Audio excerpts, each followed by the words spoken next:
While training for a sword fight with his mentor, a young prince is visited by a messenger who has come to the mountains to warn him of a rebellion. The messenger says that King Frain wants his son to witness his victory and, even though he doesn't agree with the king's decision to massacre his own people, Bowen has no choice but to accompany Inan to the battlefield. After gathering a group of soldiers, the tyrant king leads his cavalry to meet the rebels and mercilessly eliminates all the peasants he encounters.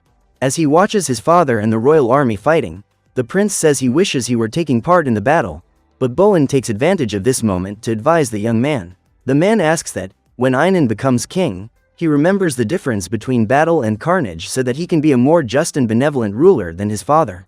After eliminating all the rebels with his sword, Frain uses a torch to burn their tents, but ends up being surrounded by other members of the resistance, who were hiding in order to ambush the king. Seeing his father in danger, Inan promptly runs towards him and watches as he is brutally eliminated by his own people.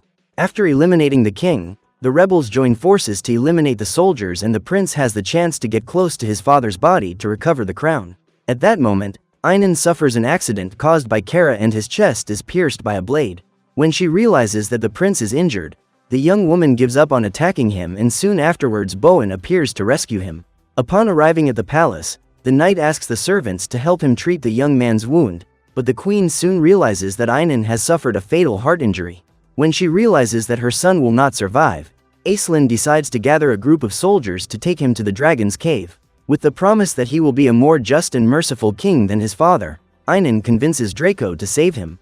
The magical creature then gives half his heart to the young man and manages to bring him back from perishment. After thanking the dragon for his immense mercy, the queen takes her son back to the castle and Bowen says that Draco can call on him whenever he needs him, as he feels he owes him a debt of gratitude. Shortly after becoming king, Inan decided to build a fortress bigger than the Romans and enslaved his people to force them to work on it. From time to time, some of the prisoners try to escape, but Brock is tasked with capturing them and taking them back to the king, who orders his guards to punish them severely.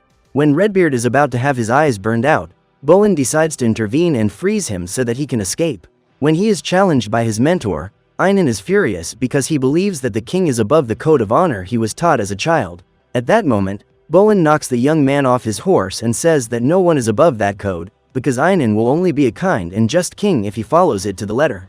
After embracing the young man, the knight decides to return to the dragon's cave to find out what he has done to his pupil, as he believes it was Draco's heart that corrupted him. But when he gets there, he can't find Draco and says he'll hunt him down until the last day of his life, if necessary. 12 years have passed and Bowen continues to fulfill his promise to hunt that creature in every corner of the earth. However, while he can't find Draco, the knight eliminates all the dragons he finds along the way and, when he sees such bravery, Gilbert is impressed.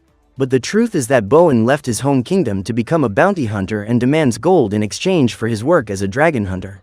As the years went by, Inan became an even more vicious tyrant king than his father, so Bowen decided to abandon him and became a solitary knight.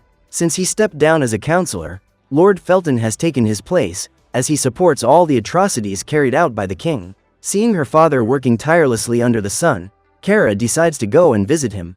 When she sees the young woman pouring water for the blind prisoner, Inan decides to intervene and hits the glass of water with his arrow. At this point, Kara musters up all her courage to approach the king and beg him to free Redbeard, as his prisoner has served him for 12 years and is now too old to work. However, instead of freeing the old man, Inan shoots an arrow into his abdomen to eliminate him and claims that he will then be free. Seeing her father cowardly eliminated after so many years of imprisonment, Kara revolts and this is the trigger for her to start thinking of a plan to eliminate that tyrannical king. From the moment he saw Bowen defeat a dragon, Gilbert decided to follow him. While they are both crossing a waterfall, the poet is attacked by a dragon and falls into the lake. Even after seeing the skeleton of the last hunter who messed with Draco, Bowen decides to attack him and throws his spear at the creature, but is attacked back. The animal then advises the humans to leave while there is still time, but the knight decides to ignore him and draws his sword to go to war. When Bowen crosses the waterfall to enter the cave, Draco runs away and the man decides to go after him. While riding, Bowen sees the chance to lasso that dragon's leg, but it ends up taking off and Draco takes him for a walk in the forest. However, during the flight, Bowen manages to catch the rope between two tree trunks and the mythological creature ends up being knocked down. At that moment, the man goes up to the dragon and challenges it to a duel, so the animal uses its tail to counterattack and strike its enemy. After almost having his body broken in half, Bowen realizes that it won't be so easy to defeat that monster and has to dodge its blows until Draco gets his tail stuck in a tree trunk. Since he can no longer move freely, the dragon decides to throw fireballs at his opponent and says that if Bowen wins that battle, he will lose his job, because Draco is the last of his kind. In an attempt to defend himself from the bloodthirsty knight, the creature tries to devour him, but Bowen uses his sword to defend himself and says that if Draco closes his mouth, his brain will be hit by the blade.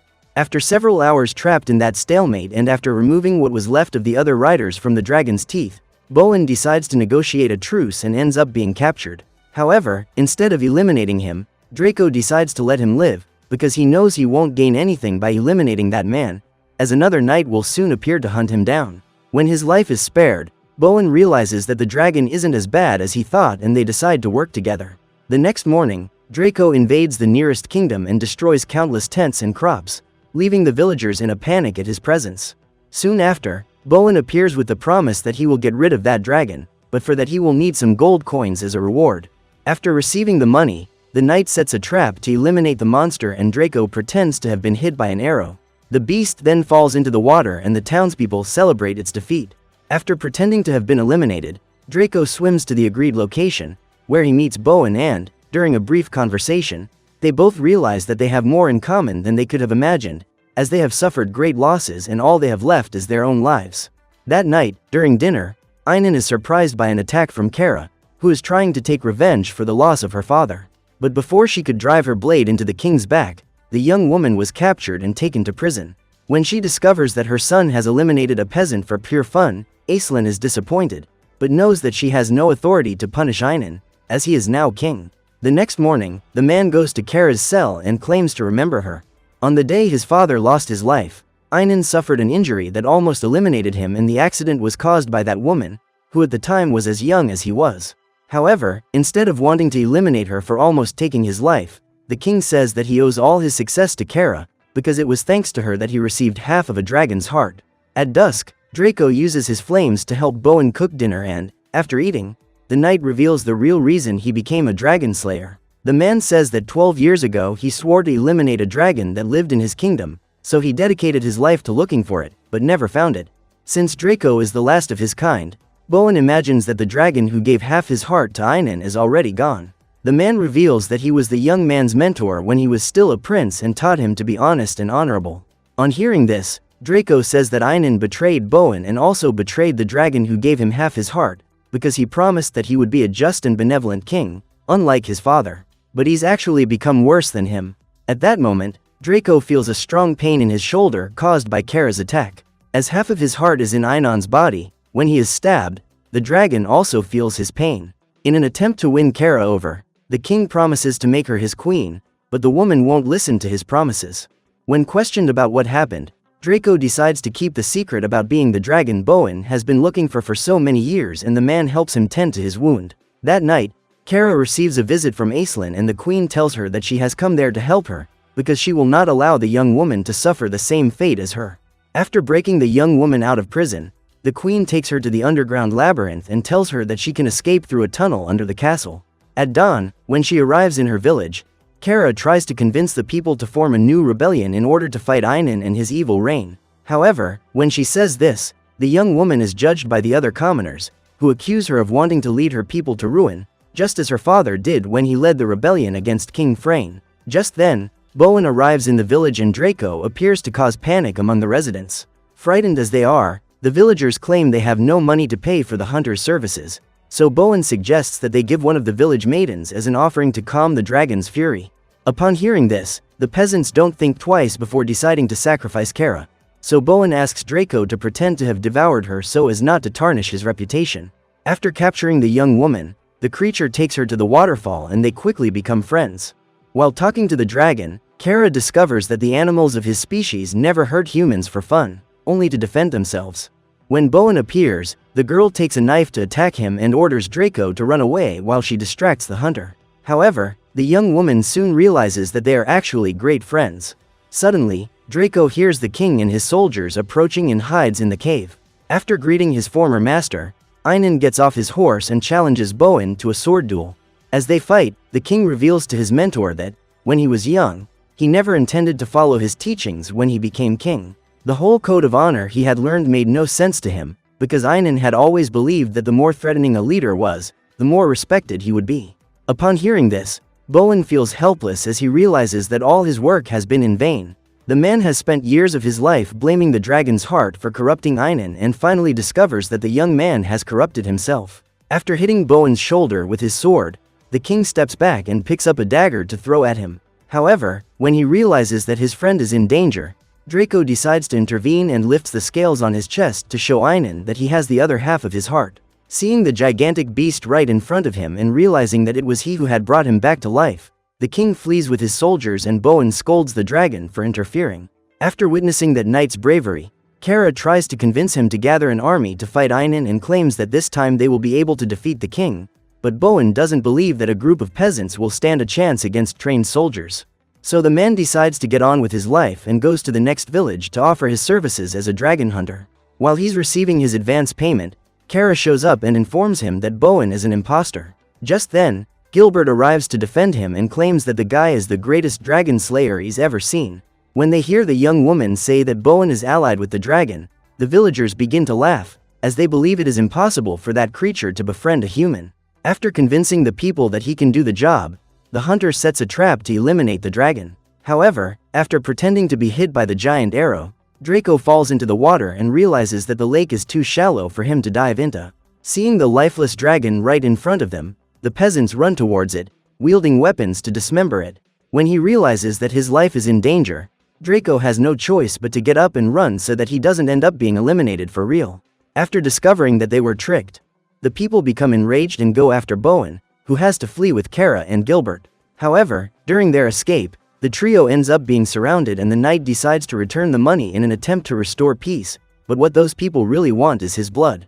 When Bowen and his friends were about to be eliminated, Draco appeared to rescue them and flew far away from the village. At nightfall, the group arrives on the legendary island of Avalon, King Arthur's resting place. When asked why he saved Inan in the past, Draco reveals that, hundreds of years ago, when humanity discovered the existence of dragons, the wisest of his kind summoned all the others and made them promise to always look after humans.